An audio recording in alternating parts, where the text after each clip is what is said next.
जहां आज का भौतिक प्रगतिवादी संसार भीतरी तौर पर धार्मिकता के बातों के लिए एकदम बेकार होता जान पड़ता है, तो भी बहुतेरे लोग भिन्न भिन्न स्वरूपों में बाहरी तौर पर किसी न किसी प्रकार की धार्मिकता का सहारा लेते दिखाई देते हैं। संसार की इन सभी धार्मिक शिक्षाओं और प्रथाओं को दो मुख्य श्रेणियों में बांटा जा सकता है। पहले है आत्म प्रदर्शनवादी धार्मिक शिक्षा, जिसमें अधिक धार्मिक सोच विचार दिखाई देता है तथा परमेश्वर की तुलना में मानवीय विधि विधान एवं अच्छे बुरे कामों का भी महत्व दिखाई पड़ता है, जो कि वास्तव में केवल एक आत्म प्रदर्शन है। इस श्रेणी में वे सभी धार्मिक परिपाटियां गिनाई जा सकती हैं जहां परमेश्वरीय सामर्थ्य के बदले धर्मगुरु और पादरी, मुल्ला, शास्त्री, ज्ञानी या पंडित और उनकी बातें तथा रस्में दिखाई पड़ती हैं। दूसरी है ईश्वरवादी धार्मिक अनंत आत्मिक शिक्षा, जिसमें मध्यस्थ प्रभु यीशु मसीह की आवश्यकता को ही अनिवार्य माना जाता है। पहली शिक्षा में धार्मिक सोच विचारों, भविष्यवक्ताओं, फकीर, रब्बी, महात्मा आदि को विशेष स्थान दिया जाता है। हमारे देश में भी ऐसा विश्वास करते हैं कि आवश्यकता पड़ने पर ईश्वर अवतार लेकर इस संसार में आता है। भारतीय ग्रंथ 24 अवतारों के विषय बताते हैं, किंतु यहीं का आधुनिक बुद्धिवादी व्यक्ति इन मान्यताओं पर विश्वास नहीं करता। वेदांत एवं सांख्य ग्रंथ, जो वास्तव में भारत तथा कहीं कहीं विदेशों में भी मान्यता पा चुका है, बताता है कि देवी देवताओं का कोई मूल्य नहीं है, वे केवल साधारण लोगों के लिए हैं। भारतीय विवेक की धार्मिकता के अनुसार मनुष्य की प्रगति स्वर्ग तक चलती चली जाएगी और महान पुरुष और उनके बताए मार्ग अपनी विभिन्नताओं के बावजूद भी हमारी सहायता कर सकते हैं।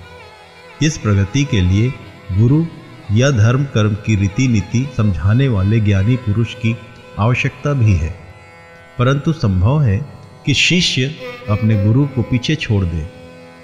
एक एक व्यक्ति का यही धार्मिक उत्तरदायित्व है कि वह ब्रह्म ज्ञान प्राप्त करे। इसके लिए विभिन्न प्रकार के मार्ग बताए जाते हैं।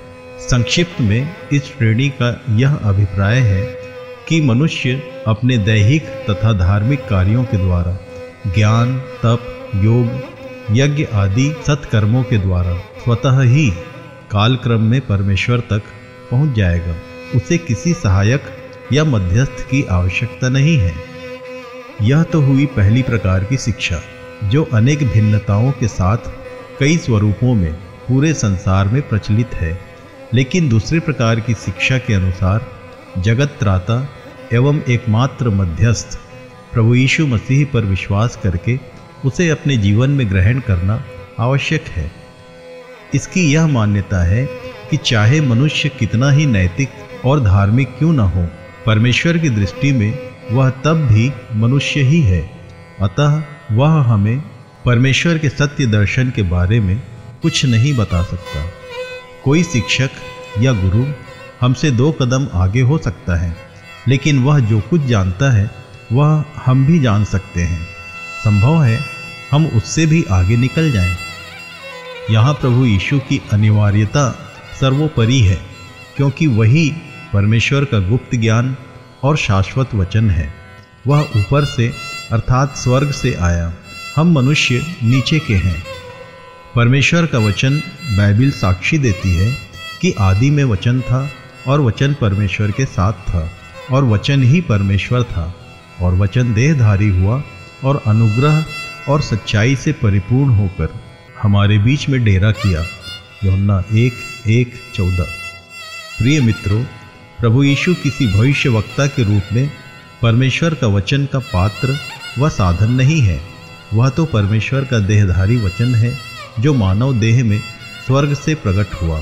वह वैसे ही बोलता है जैसे परमेश्वर बोलता है। उसने कहा है, जो बातें मैंने तुमसे कही हैं वे आत्मा है और जीवन भी। यूहन्ना 6:33। वह कोई धार्मिक या आध्यात्मिक दैविक प्रतिनिधि या एजेंट नहीं है, बल्कि परमेश्वर और मनुष्यों के बीच का मध्यस्थ है।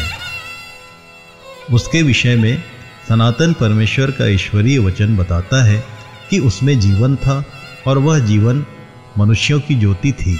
यूहन्ना 1:4। श्रोताओं, आप थोड़ा ध्यान करें। मसीह यीशु में ही परमेश्वर का जीवन था और वही शाश्वत मसीही जीवन पृथ्वी पर प्रत्येक मनुष्य को, जो क्षणभंगुर और नाशवान है, अनंत ज्योति में पहुंचा सकता है। यहाँ किसी धर्म या विशेष वर्ग की नहीं, लेकिन मनुष्यों की प्रतिपूर्ति प्रभु यीशु मसीह है। सो प्रियो, आप किस श्रेणी में हैं? क्या आप मानव मात्र के मेरे और आपके इस मध्यस्थ को स्वीकार करते हैं या अस्वीकार्य? प्रत्येक मनुष्य के लिए परमेश्वर इसी मसीह यीशु में होकर मिलता है और आपको निर्णय करने की चेतावनी देता है। वह सारे अधिकार एवं प्रभुता के साथ आपके पास आता है। उसने कहा है, स्वर्ग और पृथ्वी का सारा अधिकार मुझे दिया गया है। मत्ती 28:18।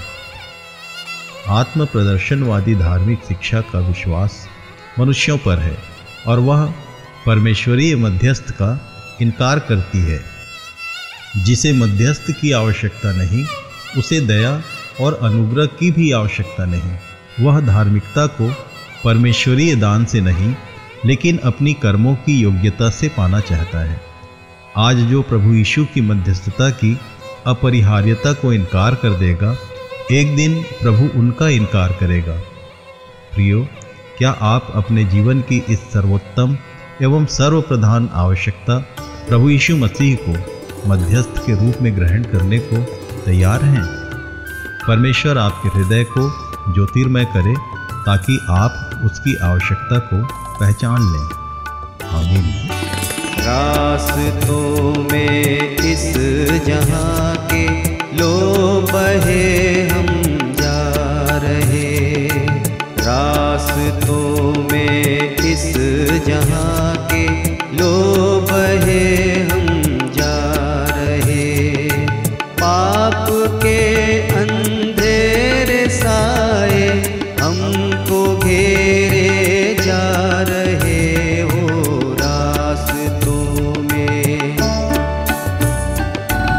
रास्तों में इस जहां के लो बहे हम जा रहे, रास्तों में इस जहां के लो बहे हम जा रहे।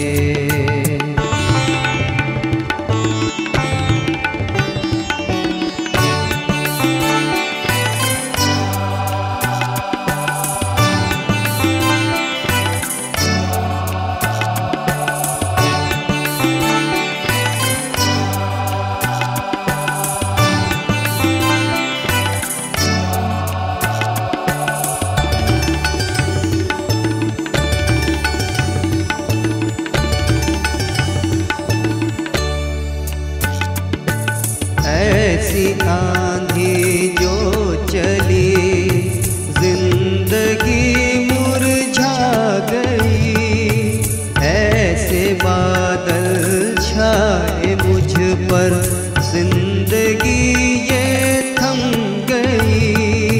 पाते पाते दिल के मेरे यूं झड़े ही जा रहे हो। रास्तों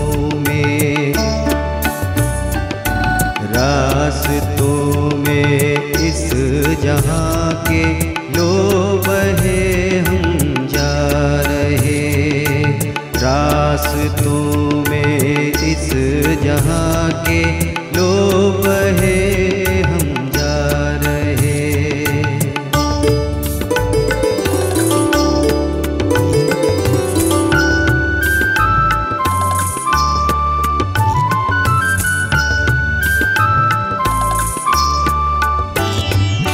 काली रातों के ये साए हर पल मुझको डराए हैं।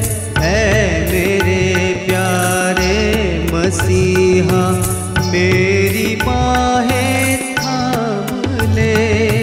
तू ही सहारा, तू ही किनारा,